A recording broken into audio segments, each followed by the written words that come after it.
It's a great pleasure to welcome Dr. James Ammerman.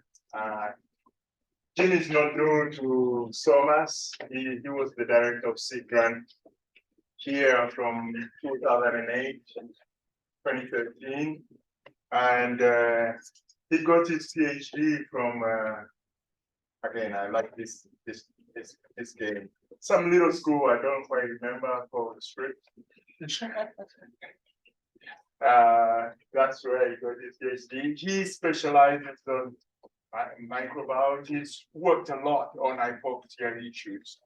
I got to know Jim when this was in the Gulf of Mexico.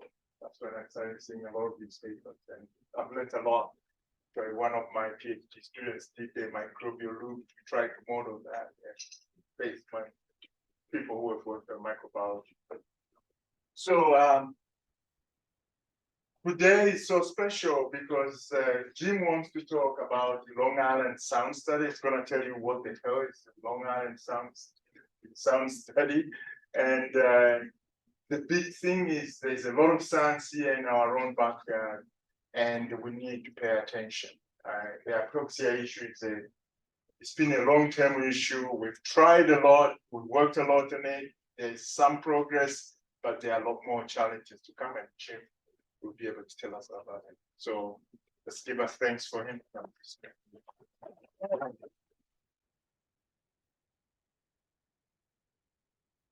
Okay, can you hear me?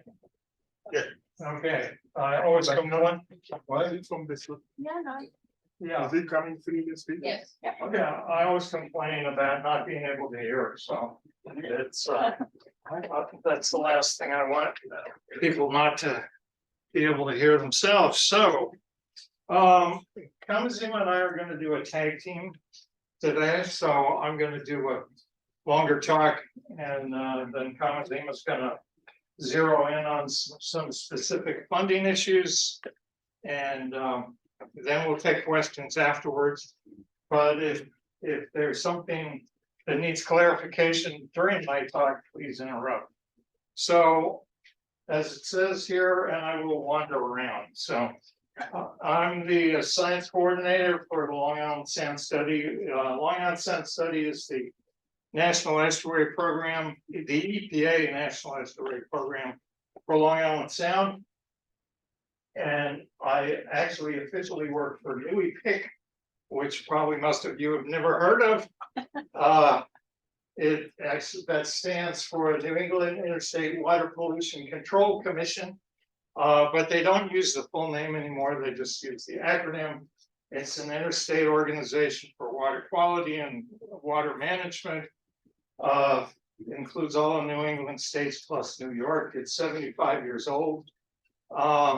It even trains people in how to manage wastewater treatment plants, among other things. So it's has a lot of very practical applications.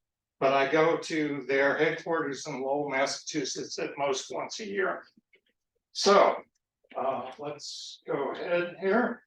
Okay, so I want to thank Mark Tedesco, the director of Long Island Sound Study.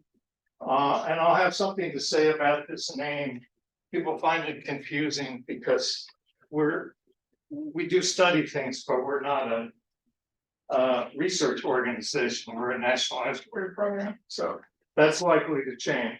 So I want to thank Mark for some of these slides. And we now have a pretty large staff divided between EPA Region 2 in New York City, EPA Region 1 in Boston, and a lot of collaborators and partners. You see the logos here, and that's not a comprehensive list either. So we work with a lot of state agencies and some NGOs and universities and a lot of different groups. So let's see. Okay, so just briefly on my background, I know many of you, but many of you are new to me as well. So I've been the science coordinator for the Long Island Sound Study since 2015. I was Sea Grant Director here from 2008 to 13. And at that time, I was a member of the management committee of the Long Island Sound Study. as Sea Grant Director. So I've actually been connected with the program since, in one way or another, almost continually since 2008. I'm an adjunct professor here, and I've been all over. I had faculty and research appointments at Lamont, Texas A&M, and Rutgers. Previously, I was a former NSF program manager, so I've done a lot of grant hustling and a lot of grant giving and grant rejecting. So it's throughout my history, and it's my PhD is from Scripps.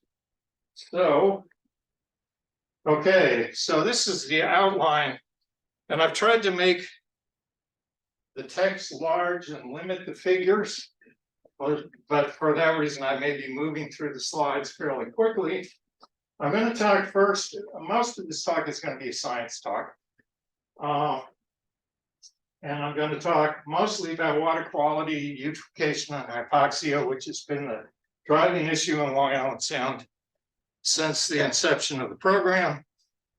But I will briefly mention eelgrass, and I will be ignoring lots of other things the Long Island Sound study does in terms of coastal resiliency, other habitat issues. And so there's lots more to be found on our website. I would recommend if you have an interest. And then I'm going to talk more briefly about the program, opportunities for input and collaboration, program funding, and major changes that are currently underway. Okay, so if you're not familiar with the Long Island Sound, it's our backyard estuary here. And it's kind of an odd estuary. If you were to teach an introductory oceanography course and talk about the typical estuary, you'd probably focus on the Chesapeake Bay, not the Long Island Sound. First of all, it runs east-west. And if we think most of the estuaries on the East Coast are north-south, it's connected to the ocean at both ends, both here at the race and way over here at the East River. So that means the salinity gradient in Long Island Sound is somewhat limited. Most of the salinity throughout the sound is in the 20s. Let's see. Higher out here, but there's not a steep salinity gradient that you find in many other estuaries.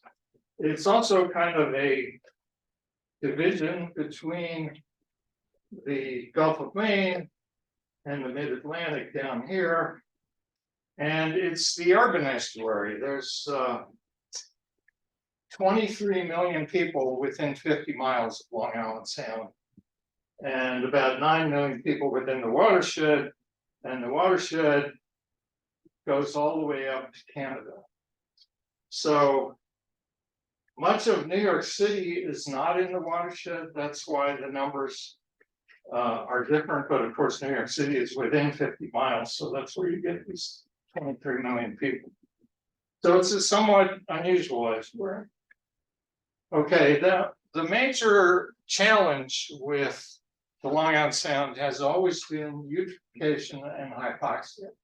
And you can go back to studies from Gordon Riley at Yale in the 50s, which showed hypoxia. But, by hypoxia, I mean oxygen depletion in the bottom water. Now, for Long Island Sound, hypoxia is defined as oxygen concentrations less than 3 milligrams per liter. And those of you who worked in other dead zones, like I have, like the Gulf of Mexico or the Chesapeake Bay, may be more used to 2 milligrams per liter as being the definition of hypoxia. Now, the definition here of 3 means it's tougher, means the hypoxic area is larger, but that's traditionally been what Connecticut and New York use. So I can't argue with it, but it's different than most other hypoxic areas. So monitoring in Long Island Sound on a regular basis goes back to the mid to late 80s. And the the baseline average in the 87 to 99 period was 208 square miles. Okay, the worst example to date that's been measured, it was nearly 400 square miles in 1994. That's a third of the sound. And the hypoxic area here is anything that's black or red or yellow here. So all this was hypoxic. You know, it's a little area in Smithtown Bay too, which often shows up. So 94 was the worst year that's been monitored on a regular basis. Okay, so in the mid-80s, the EPA started the Long Island Sound Study as a National Estuary Program. It's also called a geographic program, which means it's eligible for more funding as a larger program, and I'll talk more about that later.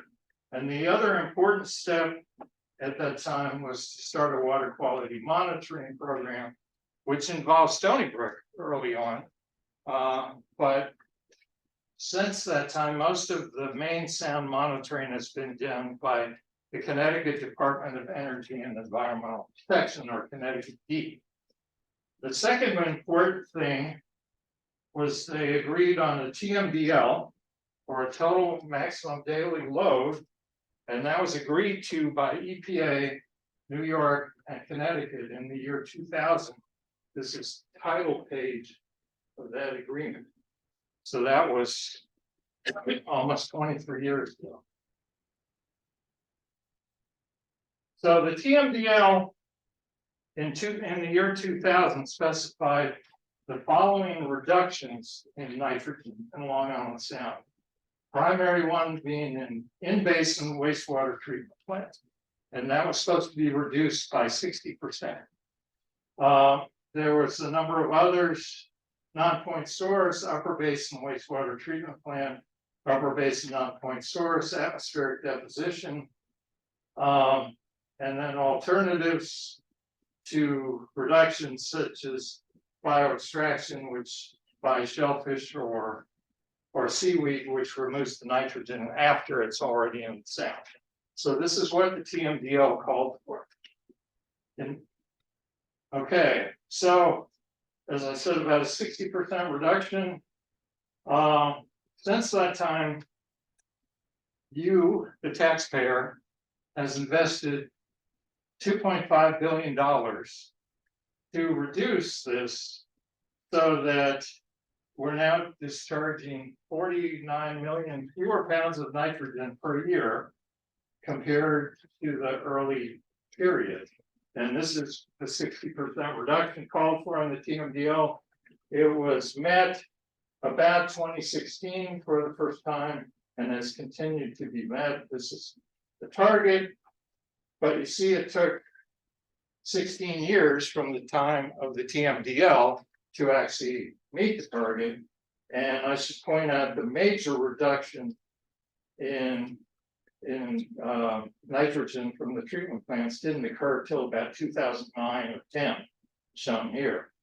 So we've actually met the wastewater treatment plant target in the TMDL, which is obviously a success. So what has this done to hypoxia? As I said, the baseline was about 200 prior to the TMDL.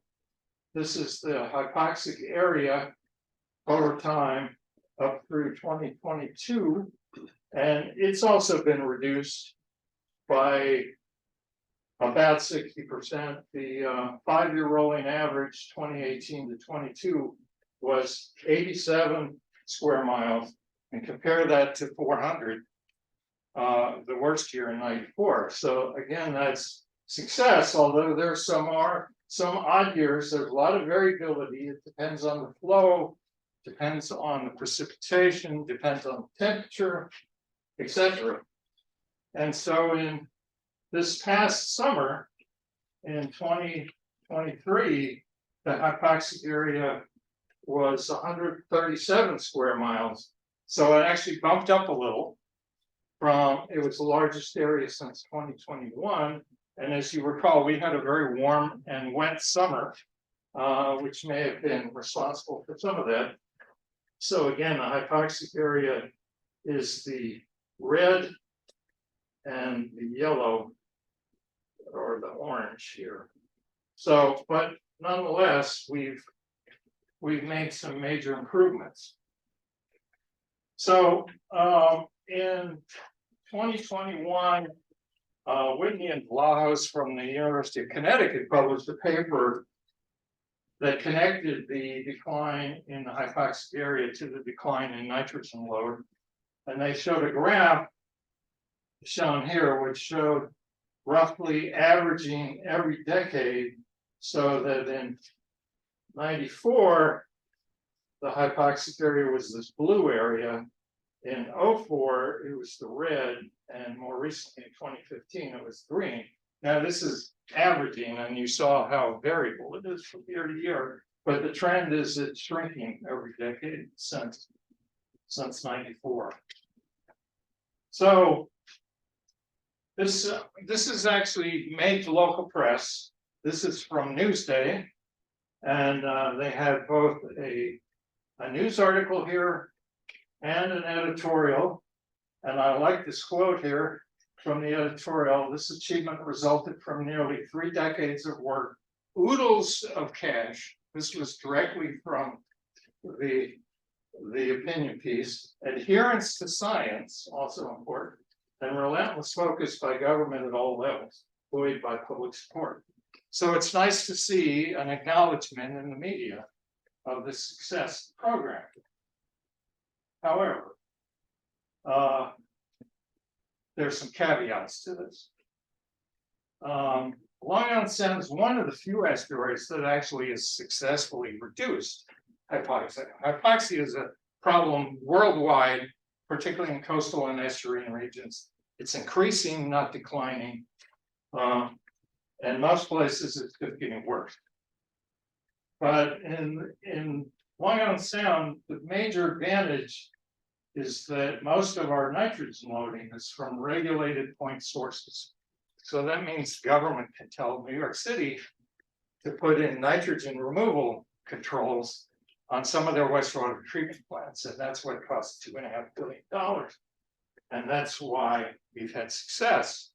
Now, the Chesapeake Bay has also met their point source reduction targets, but their major source is agricultural input from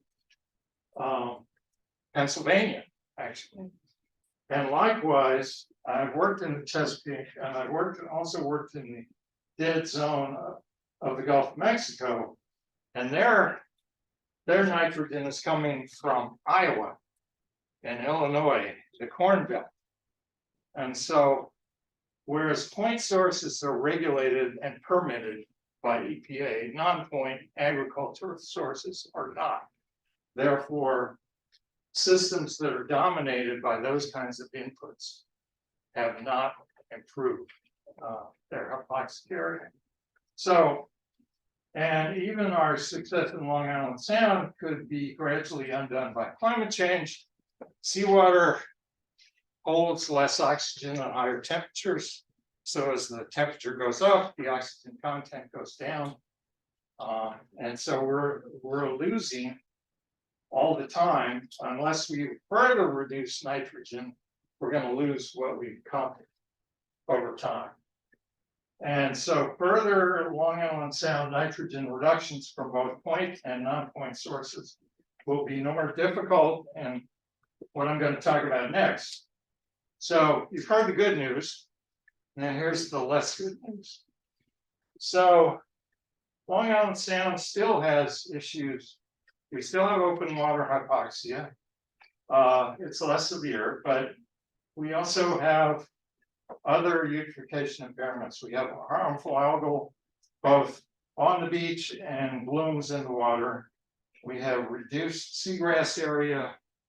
We have wetland degradation, and we have diurnal embayment hypoxia in embayments, and there's something over 110 embayments in Long Island Sound.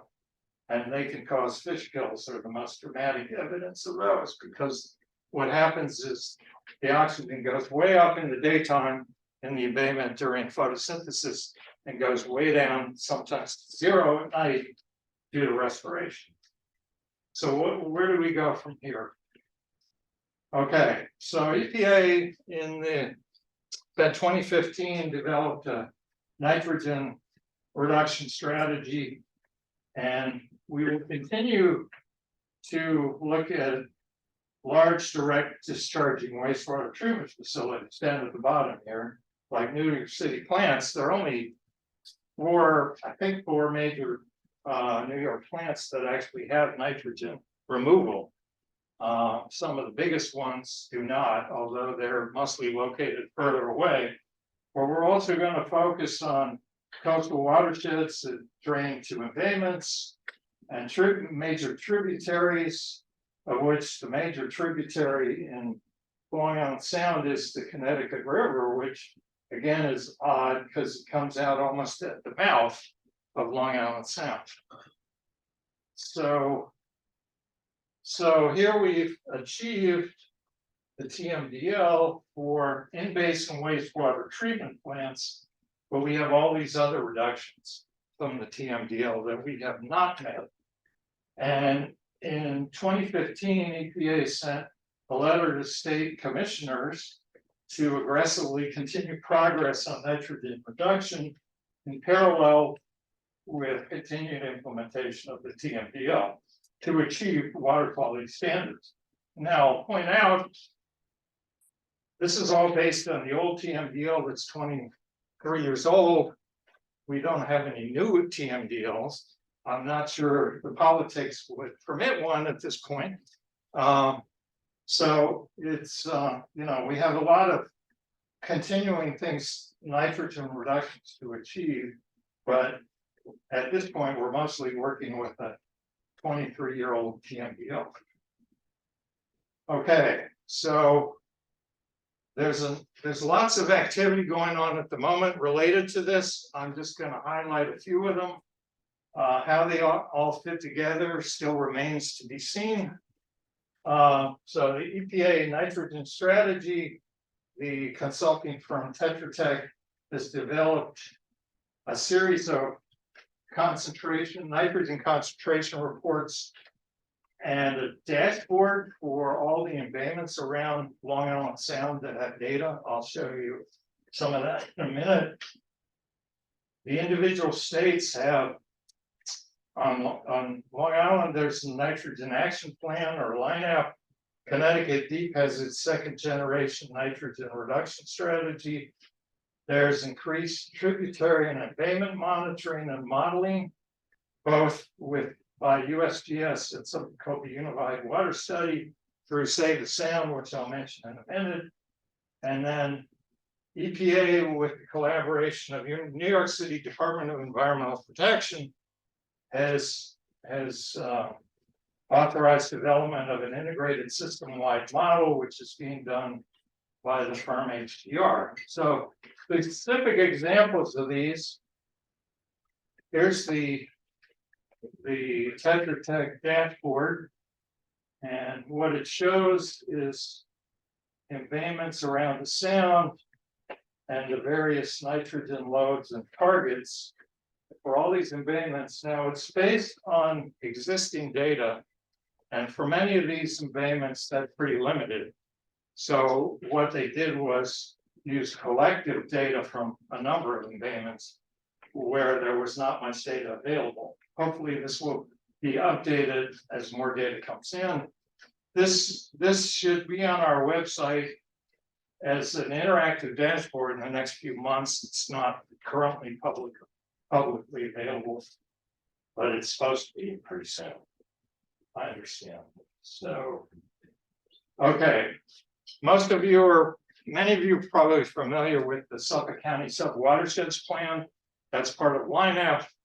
It's one of these 9-element plans that all the counties, Nassau and Westchester as well have developed, although Suffolk County is by far the most comprehensive. It's 800 pages.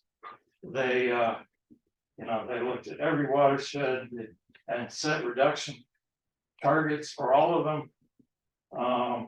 So I actually live right here and have one of those nitrogen removing septic systems that we've had for a couple of years now that the county makes grants available for. So the tributaries, this is USDS data along the fall line, which separates the coastal plain from the upper part of the state. In this case, it's in Connecticut.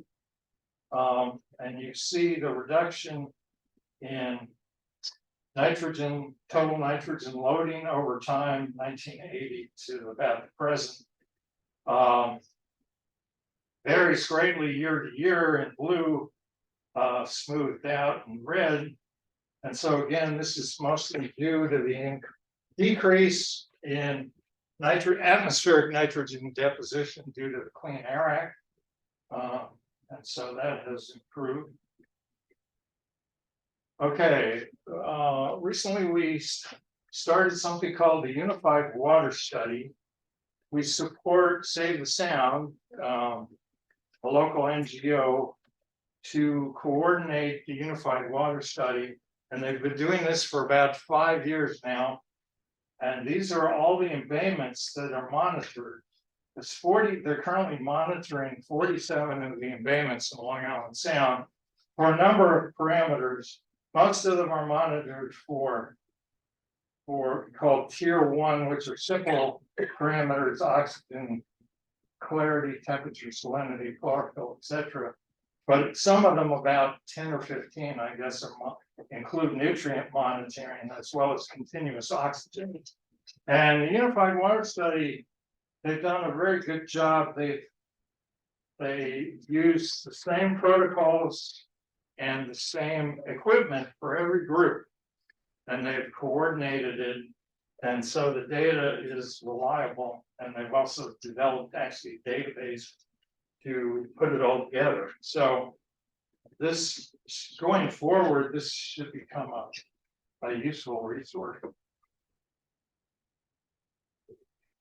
Okay, and this is just shows the model grid for the new model being developed by HDR under a cooperative agreement with EPA and the Department of Environmental Protection. And it's a model for all of New York Harbor as well as Long Island Sound.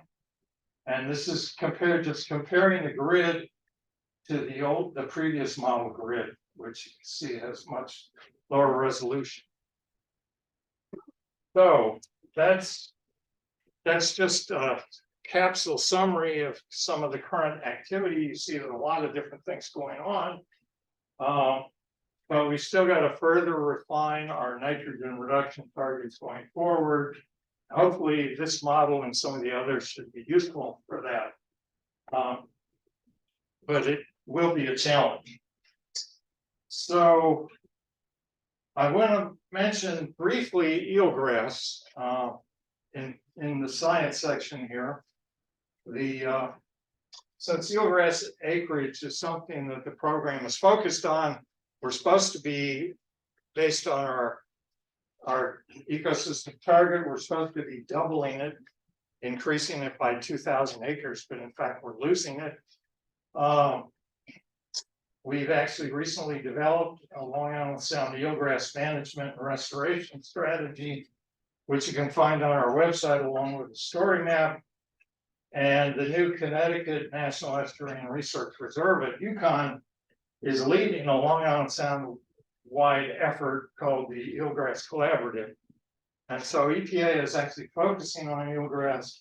You see the abundance here and the locations of eelgrass in the Eastern Sound. And we haven't even had a survey since 2017. We were supposed to have one this summer, and a new issue arose. These are all done by overflights, and they couldn't get any data because of the wildfire smoke this year. So that canceled this year.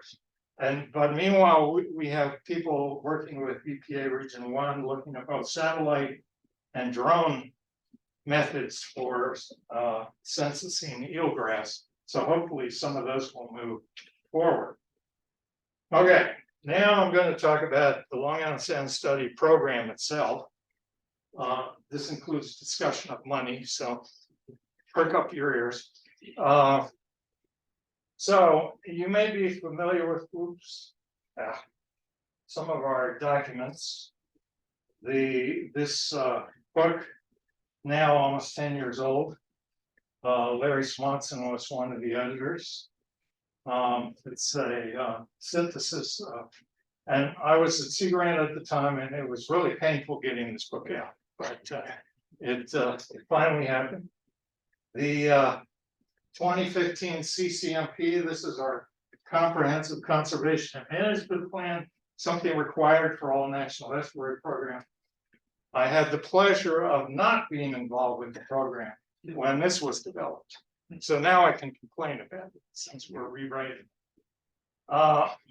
This is below shows the themes of the CCMP: clean waters, healthy watersheds, habitats, sustainable and resilient communities, and sound science. Okay, so this is what our fundings look like. Like I said, I've been connected with the program one way or another, almost continuously, with brief gaps since 2008. I started this position in 2015. We were still bumping around 5 million a year. The previous administration wanted to zero us out, like they did Sea Grant, a bunch of other programs. Instead, we had a lot of local political support, and the opposite happened. Our budget exploded, so that the Geographic Program funding in red is our major funding. This is all government money from EPA. The recent addition of $20 million in yellow here is from the infrastructure bill, and that will go for 5 years. So in FY fiscal year 23, our total budget was almost $63 million. So to put it mildly, the program has changed. So I hate to bore you with committee structure, but this is significant. There are a couple of committees higher level than this, but they really don't meet very often.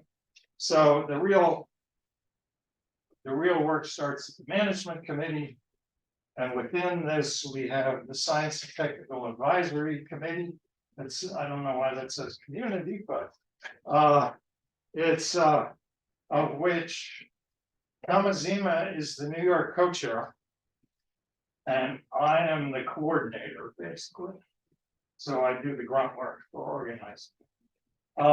Then we have the Citizens Advisory Committee, which is a group of citizens, many representatives of NGOs around Sound, who are very active and interested. They just went to Washington to educate our legislators this week. They are at least partly responsible for our major increase in funding. One of the co-chairs of this group used to be the town supervisor of the town of Ammerman in Westchester County, so they're well connected. Then we have the main office of the program, and then a series of technical work groups that focus on specific issues. These work groups may change once we revise our CCMP.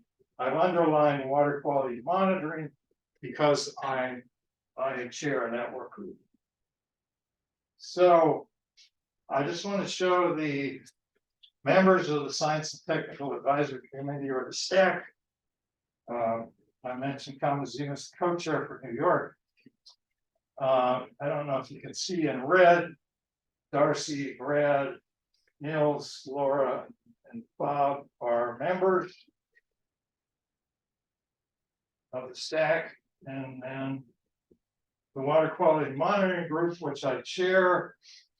The people come and go, but we have representatives from this wide variety of organizations involved.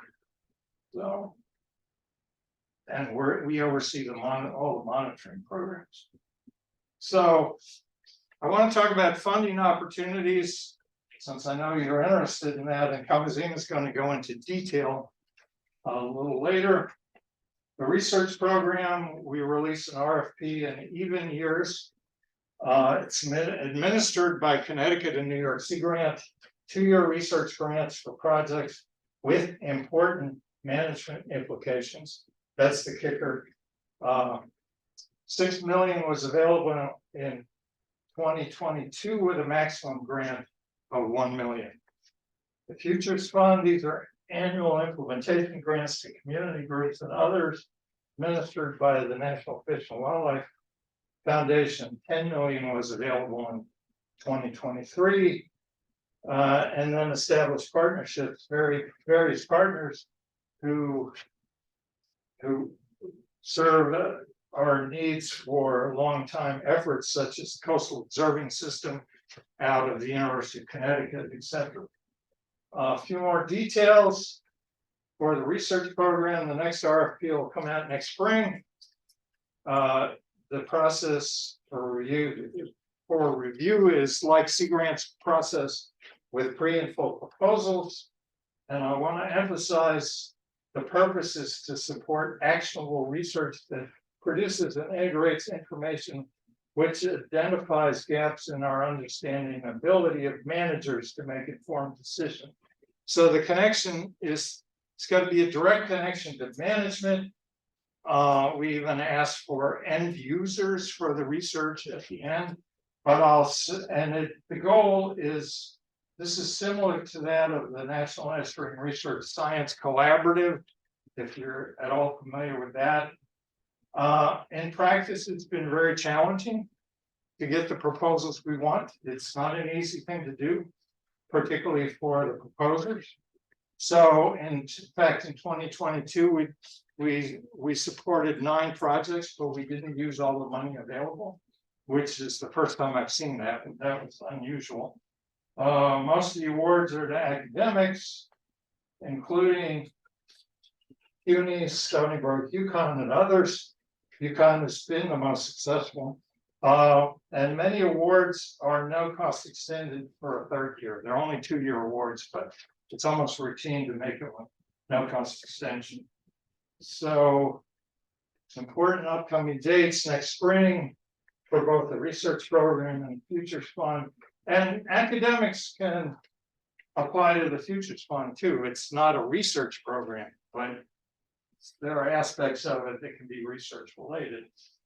And there will likely be a next Long Island Sound Research Conference next spring as well.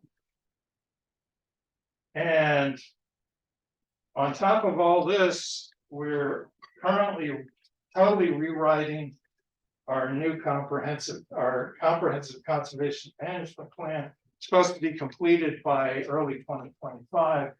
And we should have a new name and outreach. As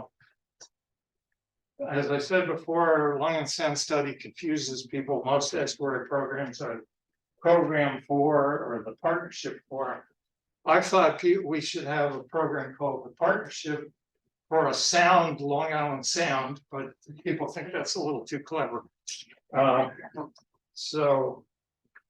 And I'll leave it. This is Peter Linderoth, who organizes the Unified Water Study. And instead of taking questions, I'll go to Kamazim.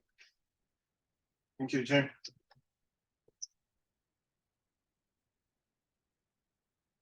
You want this? No, that's fine.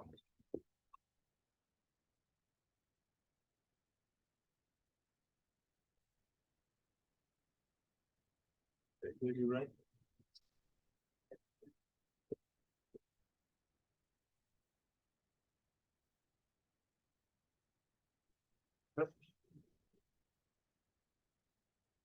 Okay, so let's first of all go into why I decided to give this talk. Because I'm lazy, I want to latch on to what Jim did. And but also because of the position I have as a New York chair for the Science and Technical Advisory Committee for Long Island Sound Study. And I thought I would say a few words because I do attend the management. I'm a member of the management, not a member, I'm an advisor of the management.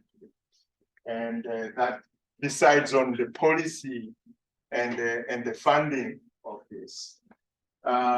So if you have a good idea and you think Long Island Sound Study Office is not doing a good job, please come and tell me, and I'll hold on to Jim's shirt or mark this. So they've allowed me to do that. So then right now, as Jim just mentioned, we are revising the CTMP. If you want to join, please let me know. It's not quite closed yet, right? No. Oh, So we're just starting. We're starting, and for the first time, we start to revise, to put in the vision and mission and the value statements in the document. That was not there in the first go around. We also are changing the themes. These are the kind of themes. Probably these are going to stay because they are tied in with the appropriation bill, I think. They So could they change, so. we might tweak them. These are the ones which there's a lot of complaints from scientists and the citizens alike. The people didn't like the implementation, especially the number. There are about 130 of implementation action, kind of crazy. So when you're going and when you write a proposal, you have to go back and kind of figure out how you map yourself onto these actions. It can drive you nuts. So, okay.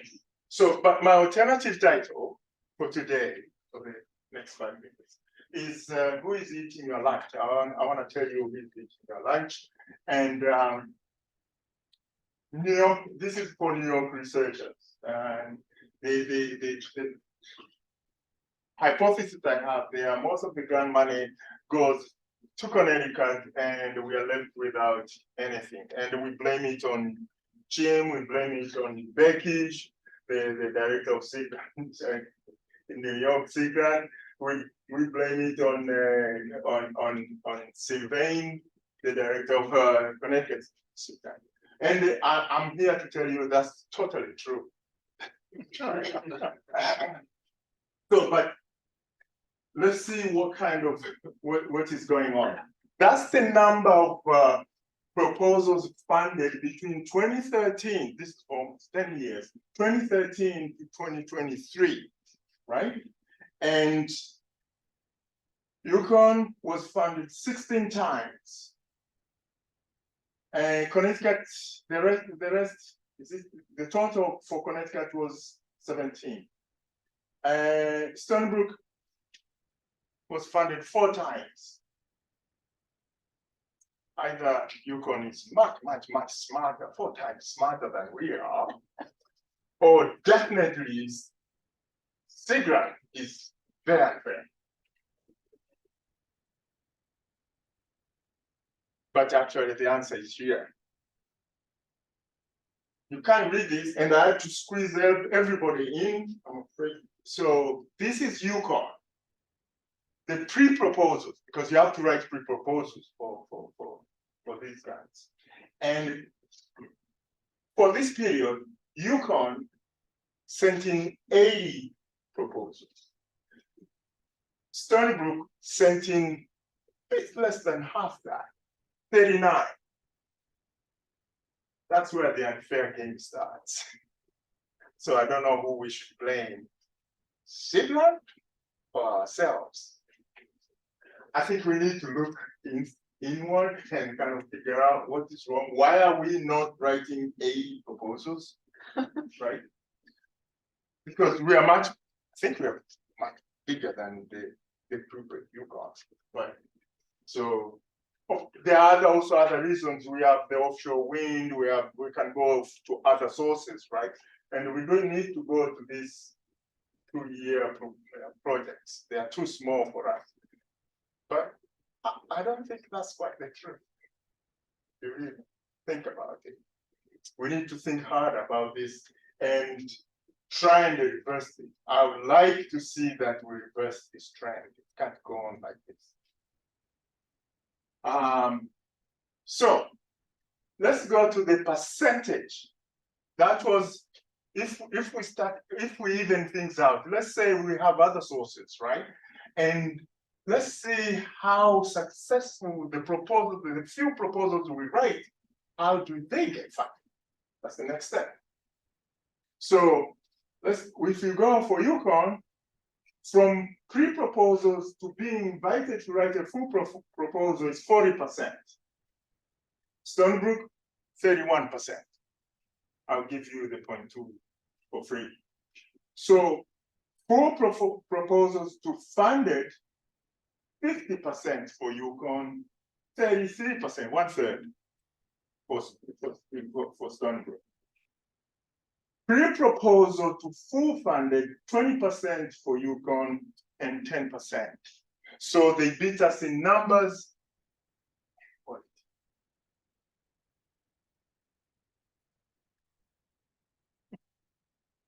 What are we gonna do about it?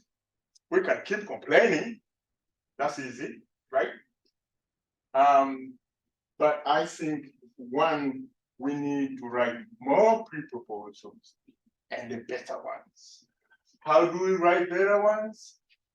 We need to read and understand the CMP, because everything you write, you have to identify the users. You can write the best proposal out there. If you've not identified the immediate users of your work, it's not gonna go anywhere, right? And it has to be tied to all the policy and the management. If it's not tied to that, it's not gonna work. And also I would ask, some of you are not members of staff, please ask to join. Just send me an email. And you saw the numbers. The numbers from New York were quite small. And Bob Wilson is retired, but he's still there in the list. And we'd like to have new members who have come in from New York. And not just Stonebrook alone, I'm speaking to the whole of New York side, in the city and here. So, and I'm done. I just want to thank Becky Shuport, the director of New York City Grant. Lane Smith is the one who could, I had to go and say, Lane, give me the data. And I was paying to Lane, and he was kind enough to give me that data. And Sylvain also helped to kind of counter check what I said. And thank you very much. Now you can ask questions and then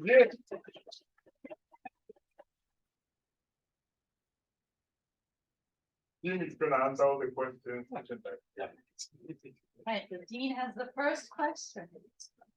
Well, my question, I wanted 2 for 1, but they're for Kamazima. So the first part is you attribute the lower success rate strictly to quality, and I'm wondering if we have any objective assessment of proposal quality besides the final decision that supports that view. The other thing that I'm wondering is, are there effectively renewals? I'm sort of wondering, does UConn have inertia in the things that they're being supported? Yeah, there are no official renewals, but there are a handful of UConn PIs that seem to push the right buttons and sometimes get funded again. So, but I mean, I think they're addressing the issues that need to be addressed. So they're quality scientists.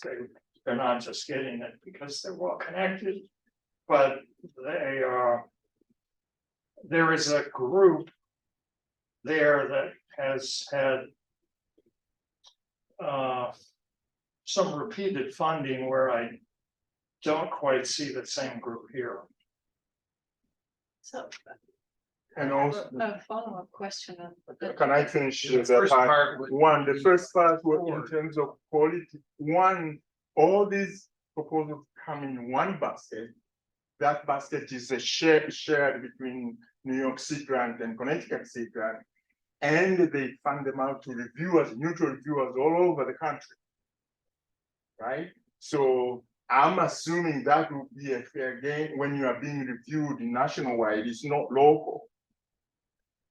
I mean, the review process is comprehensive. It's, since Sea Grant runs it, it's like their process, but the reviews and outside reviewers and outside panelists are almost equivalent to NSF process, I would say.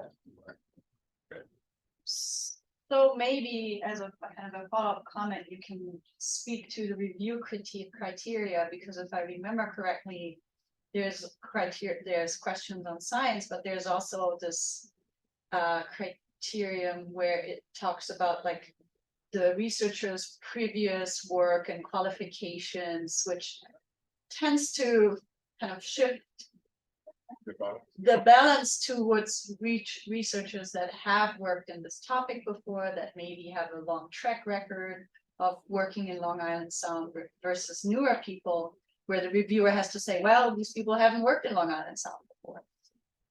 Yeah, I'd have to look at the RFP. I mean, any grant program is going to look at track record to some degree. But I don't think I don't make think a big issue of that. And if you, It's in there. I mean, Yeah. certainly that's. if you that's look the at, point. we funded a lot of people this year. Who I know. Yeah. We Like haven't very funded before, so, yeah, it's certainly a factor. But I don't think we really emphasize it. You may disagree, but Other questions? Right. Your budget went up, 10 times well, overall. Does the research funding also go up? it's gone up, but nowhere near that. I mean, the EPA has a lot of staff now. Both, Now, yeah, but most of those people are grants managers, frankly, for not just research, but all the other things we hand out. And so that's Futures Fund, that's there, we now do a lot of work with other federal agencies, federal partners, USGS. USGS is primarily a soft money agency. They're always looking for money. And the Long Island Sound Study has an impetus to go with other feds because there's no matching funds required, which makes a huge difference, because now with this big budget, we have to have about a 50% match overall. And in the past, we never asked for match from the research funds at all. Now we do, but not the complete match. And so we still get overmatch from, the state agencies that are funding big sewer projects or something like this. But the other federal agencies are cooperative agreements, which require no match. But if you had an academic who wanted to do X and a USGS guy who wanted to do the same thing, it would be cheaper for us to fund the USGS guy.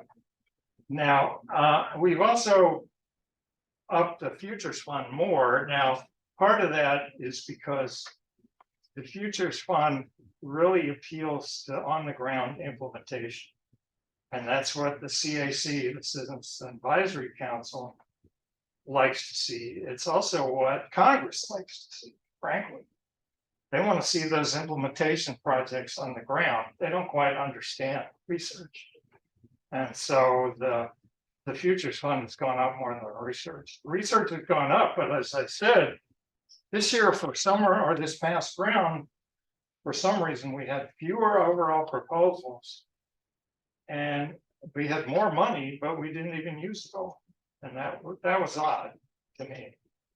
So, because we didn't feel, and we're getting tougher on this end user management implication idea, which is difficult for everyone. But just saying, I'm gonna do a lot of nice science in Long Island Sound, you can ask NSF for that. I mean, we're a mission program. We have to address management issues, so the research has to as well. Roger. So how much of the disparity in funding has to do with just about all the water that falls in Connecticut ends up in Long Island Sound? A small part of the territory of New York contributes, so there are a lot more management issues. There's a lot more focus on studying Connecticut and shoreline. Well, until recently, most of the Connecticut grants were focused on the sound itself, not the watersheds or things like that, although we're increasing that now. I mean, it is true, though, also that UConn, you know, Long Island Sound is their backyard estuary, whereas you guys have all the ones around Long Island. So I think they're slightly more attuned to Long Island Sound maybe than other groups, although recently we've been funding a number of people from CUNY as well.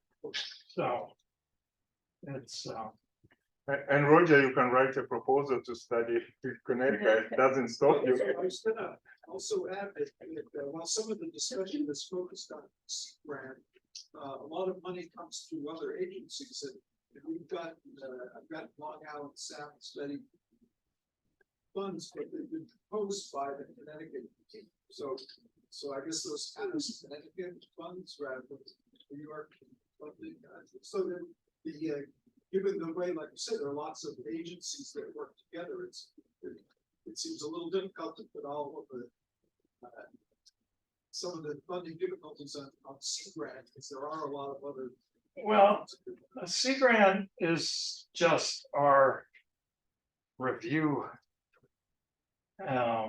You know, they do the review for us and administer the grants.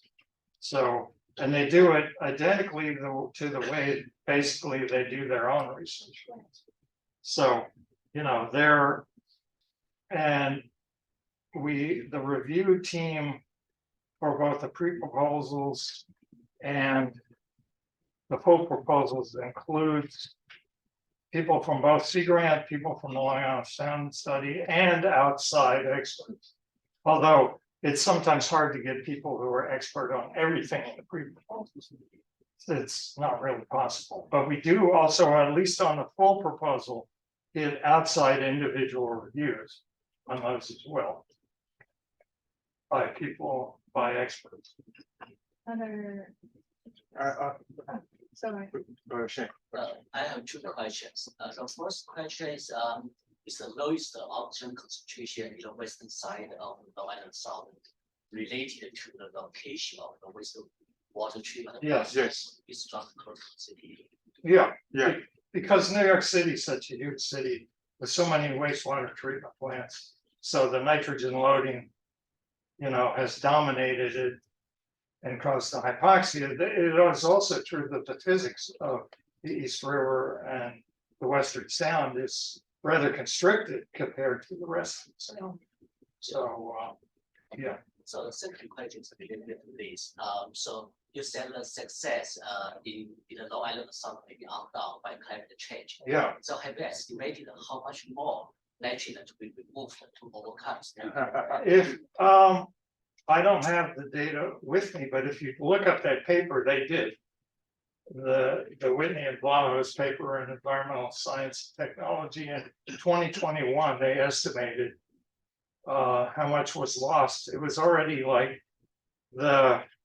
something like 20% of the oxygen increase was already removed by the increased temperature, and showed over time how it just continued to get worse. Yeah. But another thing is that is there another alternative way to just decrease the area of hypoxia? Since in removing nitrogen is one effective way. Right. Another way is to reduce the load of the particular organic matter. Yeah, potentially. About this approach. Yeah, the carbon load no doubt makes a difference. But I think much of the carbon load is produced by the nitrogen load. So growing phytoplankton, which then die. So yeah, I mean, there have been detailed carbon budgets done for the sound as well. And in fact, there's Save the Sound does a report card for the condition of the sound. And they used to use nitrogen and phosphorus as some of their parameters. But nitrogen is not good because it's usually depleted where it's important. And phosphorus is beside the point most places.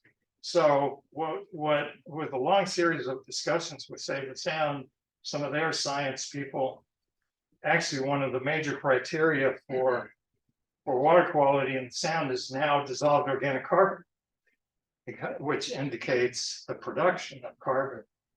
And you couple that with things like water clarity and oxygen, chlorophyll, and it's makes more sense because the DOC is higher at the west end, along with the other plant. Yeah, and DOC estuaries can be decomposed very quickly. So for the oxidation and some other processes. So yes, it's there are a lot of questions now, so we discuss it later. Okay. Okay, let's have one more student question. Student, sure. Yeah, so you mentioned that the implementation objectives are one of the sort of main hurdles for proposals to get funded. But you also mentioned that in the new CCMP, that's one of the sections that's going to be getting a lot of changes. What sort of changes do you anticipate to those implementations? That's a good question. We're gonna have to focus. I mean, the current CCMP is focused almost entirely on the main sound. And that includes both the water quality and things like the coastal habitats like salt marshes and seagrass, things like that. In the future, we're gonna have to focus much more on the watershed, upstream, Embayments. yeah, the embayments, as I said, there's over 110 embayments around the sound. And there's also a climate change, which has been so-called cross-cutting issue, or it's going to be more predominant than it has been. And we're also, as all government programs are being pushed for, working harder on environmental justice. And there, for instance, we're already supporting upgrades of upstream wastewater treatment plants in underserved communities. One in Massachusetts already. So, and that's the infrastructure funds, which is that extra $20 million. Actually, you're supposed to spend 40% of that funding on underserved communities. So that's obviously going to be another important factor in the revision.